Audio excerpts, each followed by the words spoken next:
कि वचन देना है दायम जिसमें बहारें हों, ऐसा वतन देना है।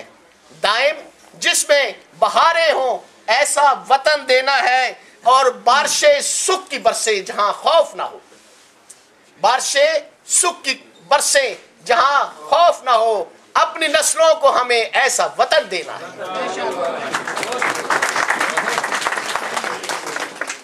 अब मैं जनाब जाहिद इकबाल खान साहब की खिदमत में गुजारिश करूंगा कि वो अपने ख्यालात का इजहार करें। जनाब जाहिद इकबाल खान साहब। बिस्मिल्लाहिर्रहमानिर्रहीम। तमाम दोस्तों का मैं तहे दिल से शुक्रिया अदा करता हूँ कि आप अपनी मसरूफियात अपने छोड़कर यहाँ पे तशरीफ़ लाए हैं। हम आज उस अजीम कायद को खराज तहसीन पेश करने के लिए यहाँ पे इकट्ठे हुए हैं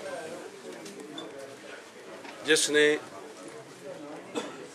गरीब इंसान को ज़बान दी, जिसने गरीब इंसान को जीने का सलीका दिया,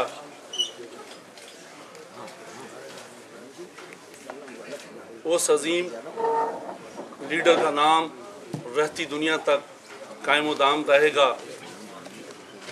जब तक ये दुनिया सलामत है, कायम है, उस अजीम कायद का नाम भी हमेशा सूरज और चांद की तरह चमकता रहेगा। बेशक। मैं इस मौका पर कोई इख्तिलाफी बात तो नहीं करना चाहता था, लेकिन मजबूरन मुझे कुछ कहना पड़ रहा है। यहाँ पे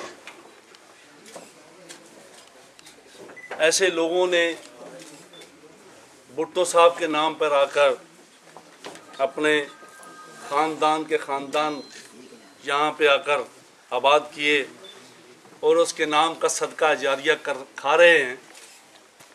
उनको तौफीक नहीं हुई कि वो भुट्टो साहब की सालगिरह का एहतमाम करते। बाइस अफसोस और बाइस शर्म है। Shem Shem Shem.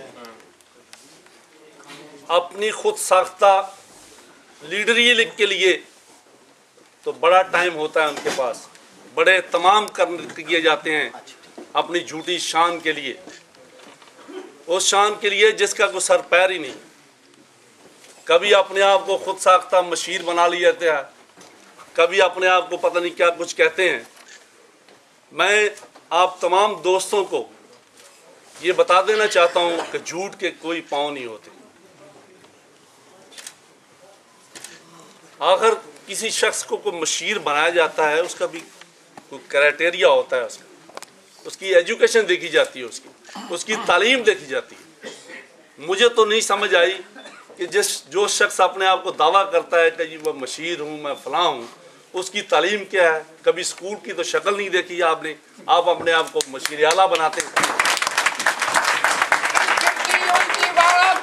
एक धक्का और दो, इन गिरती हुई दीवारों को एक धक्का और दो। एडवाइजर के नाम के स्पेलिंग नहीं लिख सकता, वो एडवाइजर क्या बनेगा।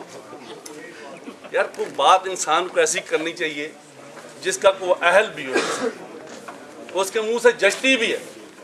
इस तरह की झूठ फरेब लोगों को बताकर करप्शन, हमने भुट्टो साहब इस पार्टी के लिए अपनी सारी जिंदगी हमने वक्फ की। 30 साल से अफजल साहब जो हाथ हमें अपना देकर गए थे, हम उसी जगह पे खड़े। हमने कोई पैंतरा नहीं बदला, हमने कोई जाती मफाद पार्टी से नहीं लिया। अपने खून पसीने की कमाई जो है वो हमारी जान हाजिर है इस पार्टी के लिए। लेकिन हम ऐसे लोगों को कभी भी पार्टी के प्लेटफॉर्म से आकर कभी भी उनको अपने जाती मफाद के लिए इस्तेमाल नहीं करने देंगे।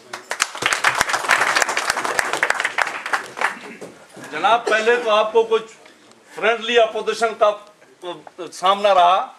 हमने, हमारे दोस्त है महमूद अपना नदीम मोटा साहब, उनकी क़यादत, उनको आगे लेकर आए थे कि चलो हम सब उनके साथ मिलते रहे, चलते रहे। लेकिन वो हमें दगा देंगे और उनके साथ सुलह करके बैठ के अब हकीकी अपोजिशन आई, आपको पता चल जाएगा भी क्या होता है क्या नहीं।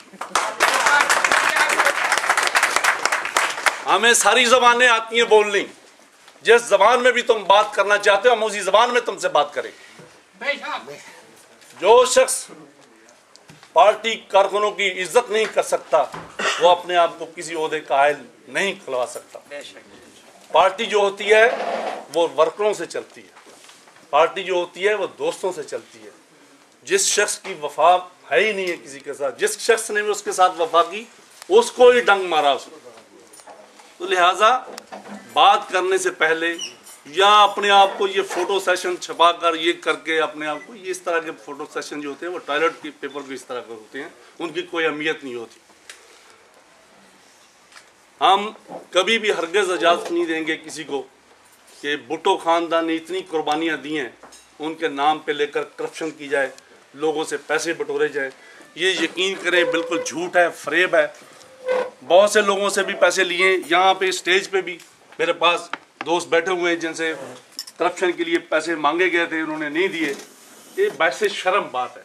पार्टी एक अमानत होती है, हमारा फर्ज होता है कि अगर पार्टी के जो लोग होते हैं, जो सरबराह बनते हैं, ये पार्टी का लीडर होता है, वो आवाम की जो भी मसले मसाइल है, यार हम यूरोप में लोग रहते हैं, हम मुल्क की इतनी खिदमत करते हैं, हम लोग मुल्क के लिए ज़रा मुबादला कमाते हैं हम लोग, तो अगर आपको कोई मसले मसाइल है तो उसको हल किया जाए। ये जाए कि आप उसको करप्शन उस पर करें और उसे पैसे मांगें, ये वैसे शर्म है।